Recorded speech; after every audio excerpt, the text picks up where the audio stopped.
la cultura y la educación, sobre todo, especialmente la educación, siguen en la picota, con muchísimos cuestionamientos. Todavía no hemos logrado avances sostenidos a pesar del 4%.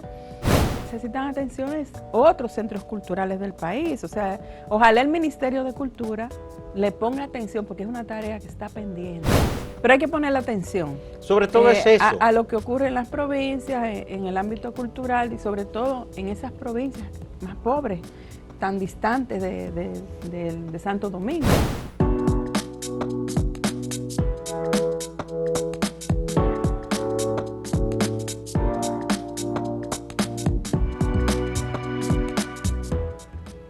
Saludos amigas, amigos, ustedes sintonizan Acento TV y este es su espacio a partir de ahora. Ustedes saben que siempre tenemos los jueves a la profesora Ivette Guzmán con la sección Interacción Académica y con sus invitados.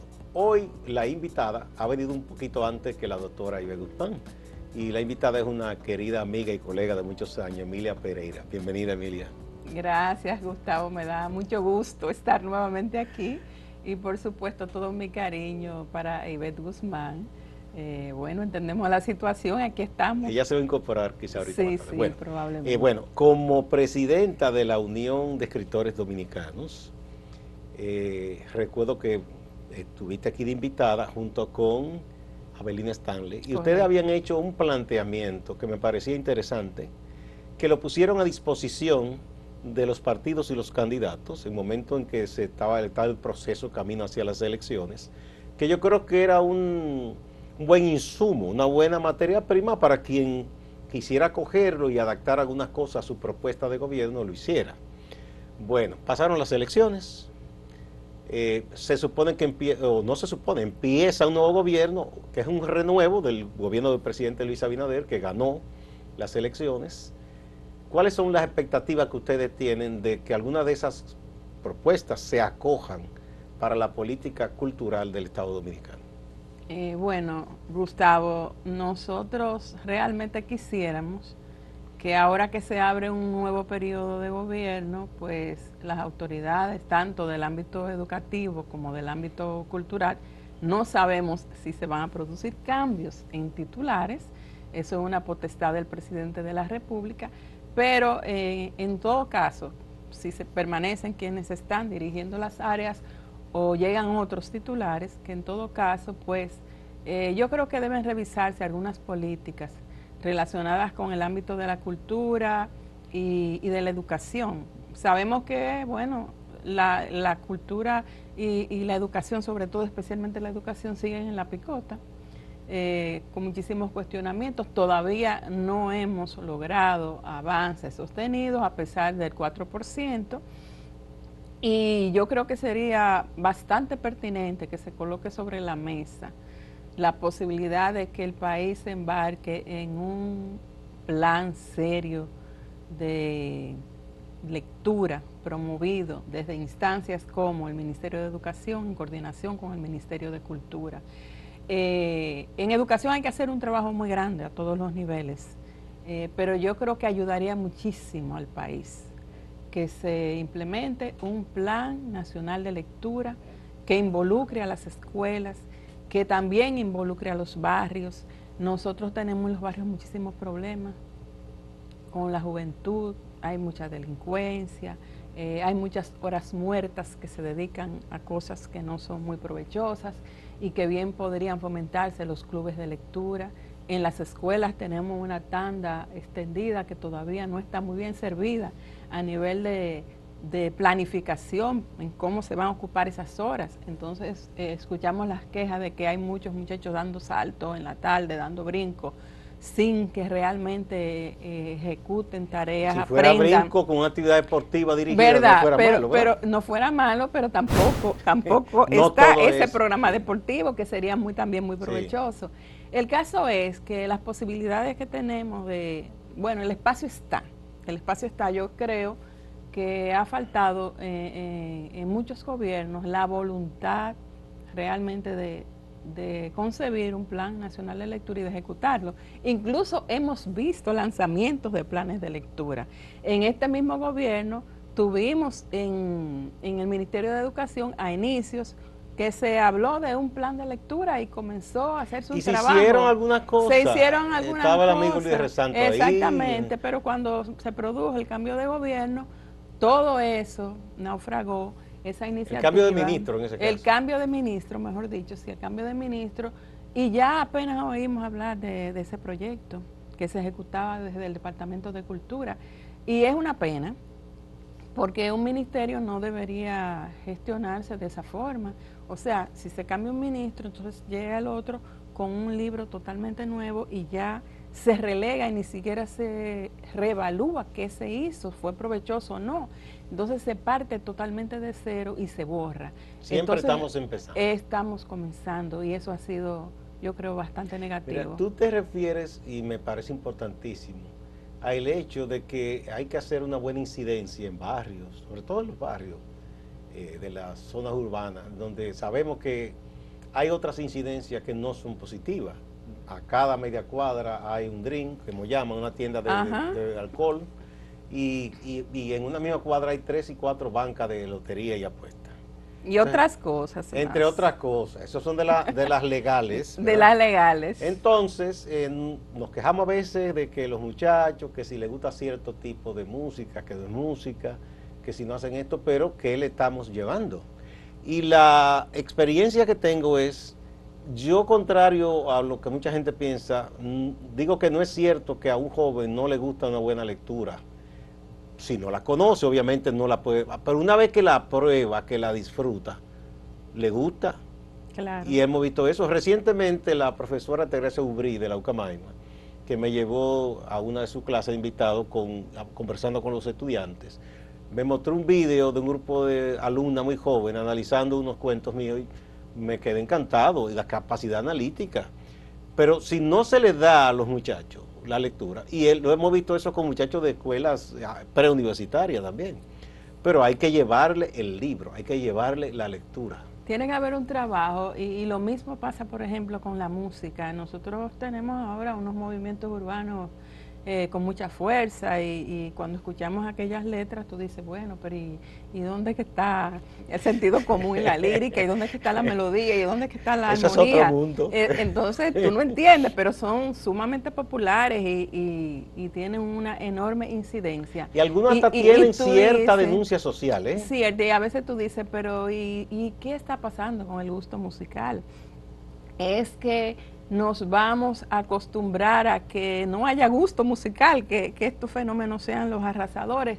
¿Qué va a pasar, señores, en el futuro inmediato? Es que la humanidad se va a encaminar a que la mayoría tenga ese tipo de preferencia. O sea, no vamos a incidir para que la juventud, las nuevas generaciones conozcan una sinfonía, conozcan un buen jazz, conozcan otro tipo de música, un buen bolero, una buena balada. O sea, la humanidad ha creado, mejor dicho, los músicos, los cantantes, los artistas, han creado una cantidad de obras extraordinarias. La inteligencia humana, la sensibilidad, ha parido, oye, una cosecha maravillosa a lo largo de la historia. Hay un legado riquísimo. Hay un legado maravilloso. ¿Y cómo es posible que ahora le estemos dando la espalda a ese legado?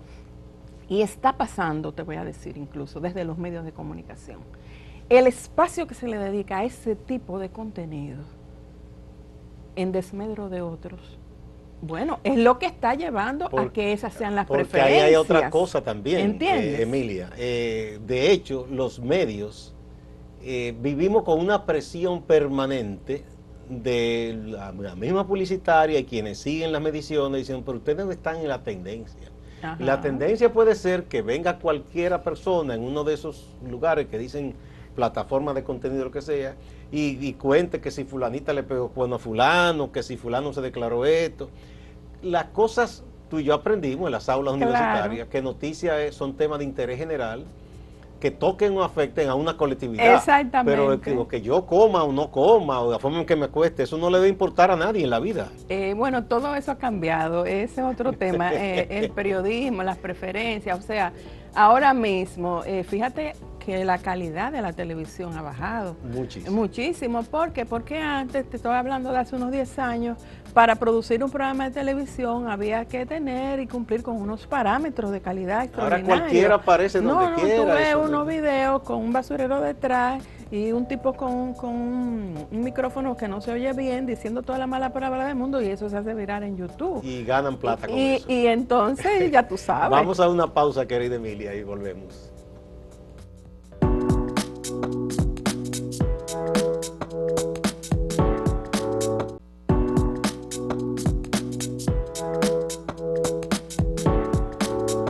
Continuamos Interacción Académica, hoy con Emilia Pereira, en ausencia de nuestra querida profesora Ibe Guzmán, que tenía unos compromisos precisamente académicos y no pudo estar acá. Bien, entonces, todo esto, ¿verdad? Uno dice, se puede uno espantar, pero al mismo tiempo hay oportunidad de hacer cosas. Claro, y yo pienso que debemos insistir, porque también hay que decir, hay que inclinar un poquito la balanza hacia el lado positivo, no verlo todo así tan negativo. Hay también un público, hay muchos jóvenes, no son la mayoría, y hay un público importante que quiere un buen contenido, que valora una buena producción, que valora la lectura de un buen libro, que quiere escuchar buena música, que quiere ir a una exposición, que quieren escribir. O sea, la cantidad de actividades culturales que se hacen por iniciativa privada, amén de las que hacen las instituciones vinculadas al Estado, son muchísimas. Yo siempre digo, bueno, manejar una agenda cultural es muy difícil. Yo te lo digo porque yo recibo invitaciones para todos los días.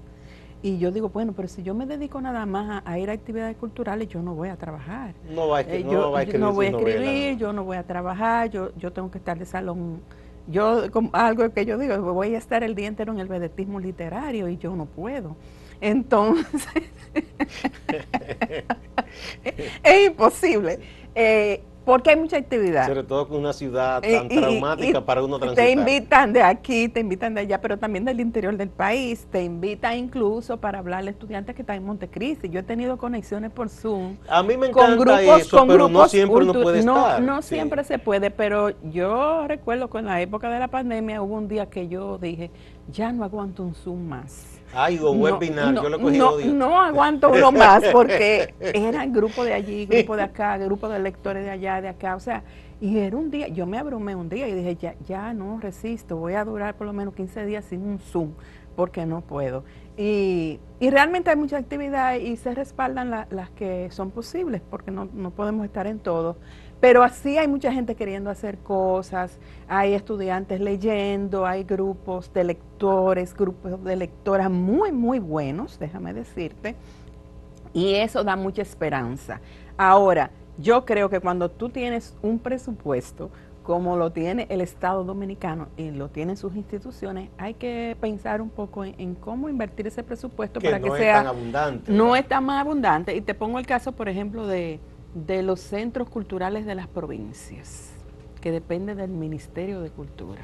Son como delegaciones. Son centros, donde hay un director nombrado por el ministerio y un personal pequeño y ahí se hacen actividades culturales, pero esos centros necesitan atención. Más calor. Necesitan atención, yo te lo digo porque conozco, por ejemplo, el caso del Centro Cultural de Héctor Rotadía de mi provincia, en Asua. Y ese centro necesita atención. Ese centro, fue creado hace muchísimo tiempo, se llamó Jimena Viuda Guzmán, ¿recuerdas? En la época de Antonio Guzmán. Es un centro que viene desde la creación de la biblioteca Tenet, contiene la biblioteca los volúmenes que necesitan mucha atención.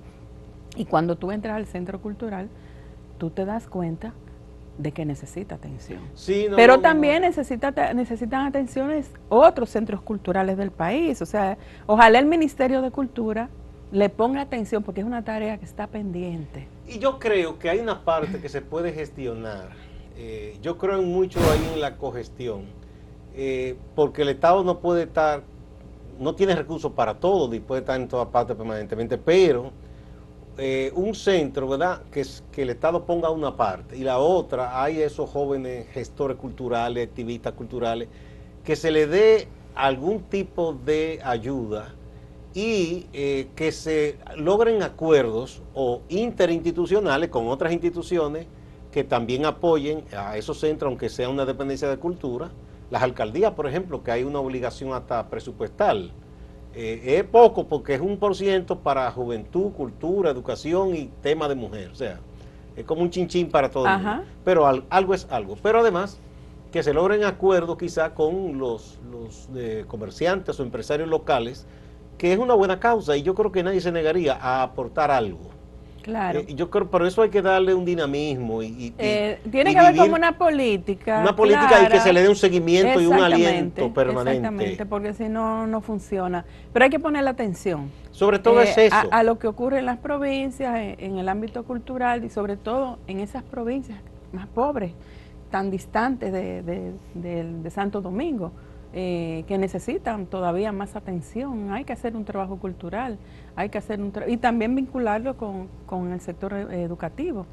En todo el país hay escuelas, en todo el país hay centros secundarios, los liceos, o sea, se puede hacer un trabajo. Yo pienso que ha faltado un poco de sinergia, de aunar esfuerzos, tanto de educación, de esa diligencia, bien, de cultura, etcétera. Porque de manera, como tú decías ahorita, de iniciativas particulares, yo creo que aquí hay festivales y actividades culturales y de literatura prácticamente en todo el país. En todo el país.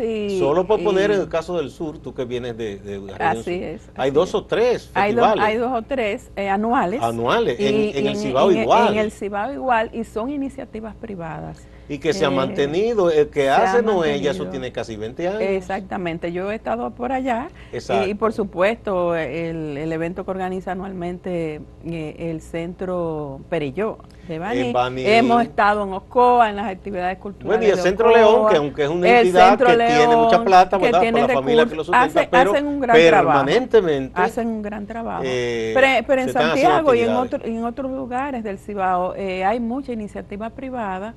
Pero bueno, no todo el mundo es el Centro Perelló ni el Centro León. No, ¿entiendes? Eso es una bendición que una provincia cuente con un grupo que haga esa inversión. Y ojalá otros grupos pudieran aportar también y ver cómo también se fortalece la ley de mecenazgo, que está en crisis ahora mismo. Pero porque yo creo que esa inversión, eso del mecenazgo y el aporte, independientemente de la ley o no que haga el sector privado que puede, eso va en beneficio de ellos mismos.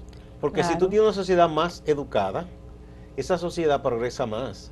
Y eso te ensancha lo que le gusta a quien tiene la plata, el mercado te lo ensancha. Bueno, nosotros entendemos que sí, una sociedad educada avanza más, pero no estoy totalmente segura de que eso lo entiendan los políticos. Los políticos entienden de ganancia, pero hasta ellos mismos ganan. Porque pueden hasta decir, ojalá que para mí, lo que hacen los políticos que se atribuyen a haber hecho las cosas cuando es con dinero público. Yo hice tal puente, ojalá que haya alguien que diga, mi orgullo fue que hice 30 museos. Yo se lo aplaudo. Ojalá, ojalá. Que presuma de eso, ¿verdad? Ojalá que rescaten el patrimonio histórico, que lo abrí tenemos 40 bibliotecas. Excelente. Sí. Y que presuman de eso. Por ahí hay una lista impresionante de ICOMOS dominicanos de hace mucho tiempo que tienen todo un inventario de los monumentos y sitios abandonados que tenemos en este país, donde tenemos tantos primeros lugares, tantas primacías, y sin embargo no hemos sabido cuidar ese patrimonio.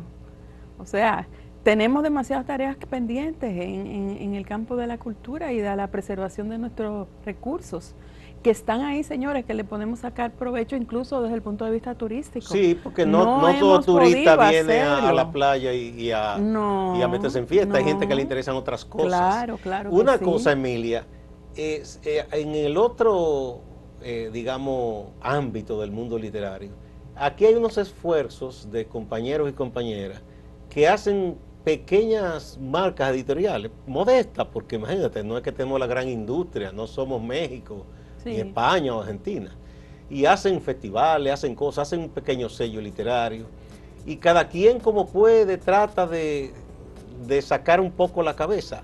Y ahora hay unos muchachos interesantes que trabajan la promoción desde las redes sociales, que se llaman, tienen un nombre, que no recuerdo ahora, son de esos nombres que se inventan, mezcla de inglés y español, Ajá. de que promoviendo libros, y todo eso está abriendo un sendero interesante, pero vamos a hablar de esto cuando volvamos de la pausa.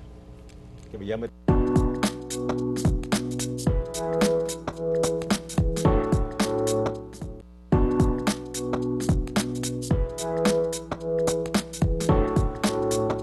Antes de irnos a la pausa, Emilia, te comentaba de todas esas plataformas y todas esas nuevas formas de promoción del libro que las nuevas generaciones han asumido, ¿verdad?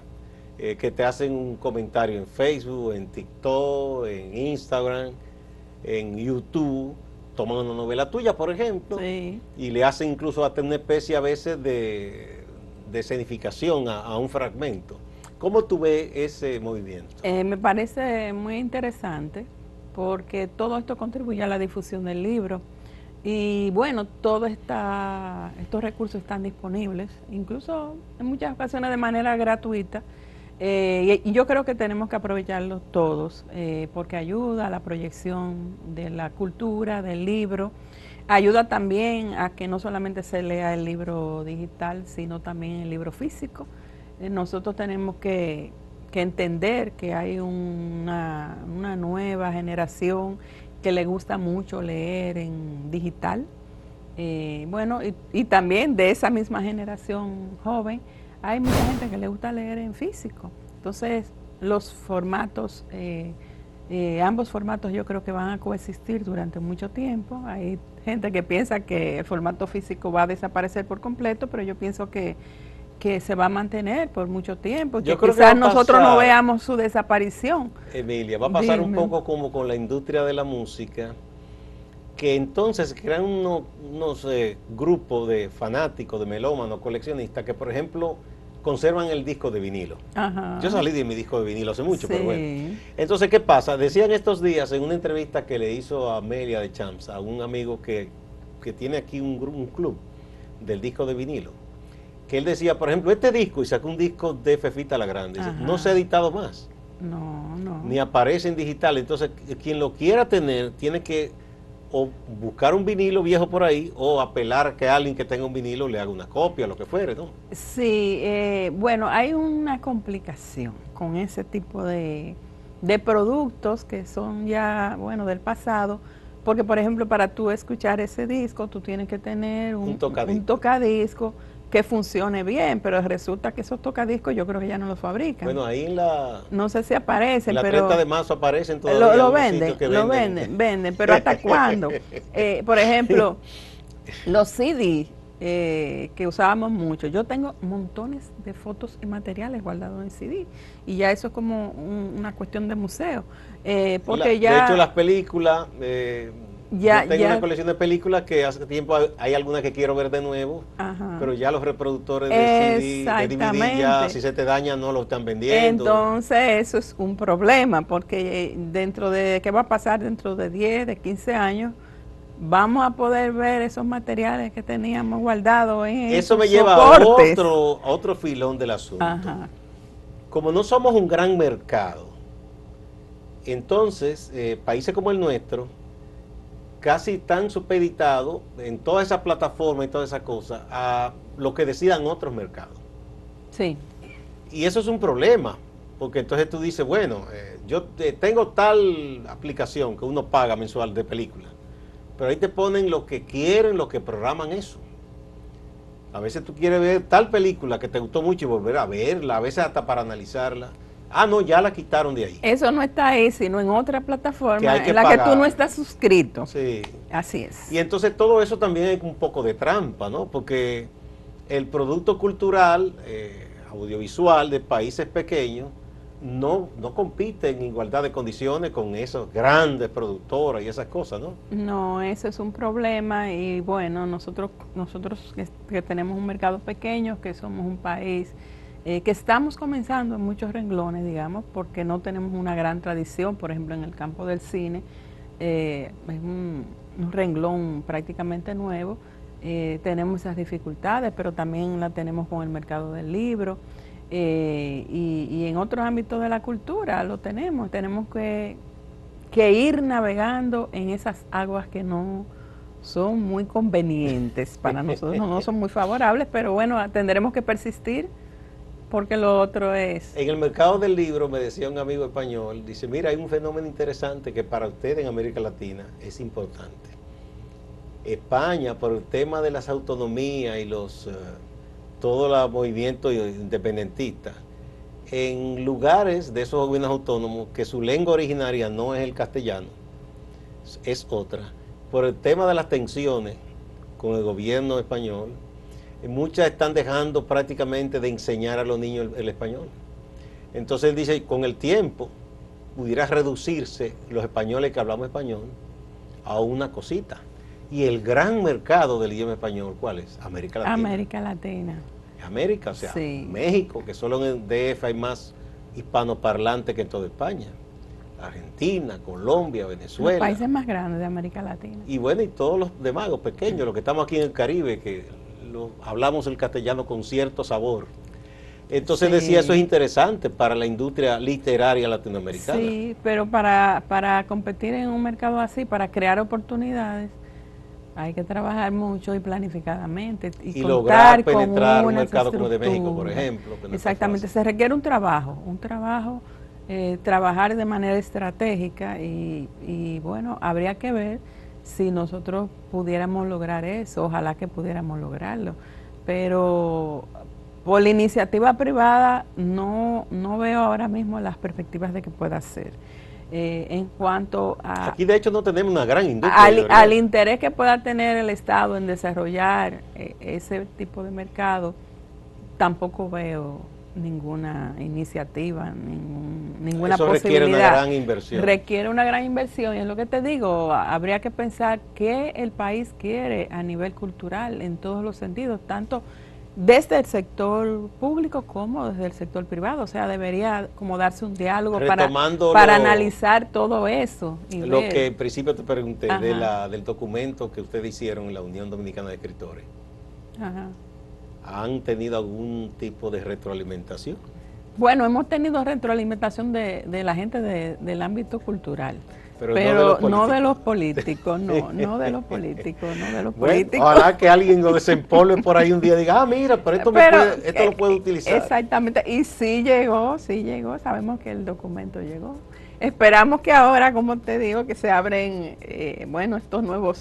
estas nuevas oportunidades con instalación de un gobierno o del inicio de un nuevo periodo, porque el gobierno es del mismo partido, pues como que haya un poco más de sensibilidad para tratar estos temas. Y ustedes no son celosos y lo asumen y lo hacen. No le van a cobrar derechos de autor. No, para nada. Lo que quisiéramos es que, las ideas que se aporten, pues que tengan alguna acogida.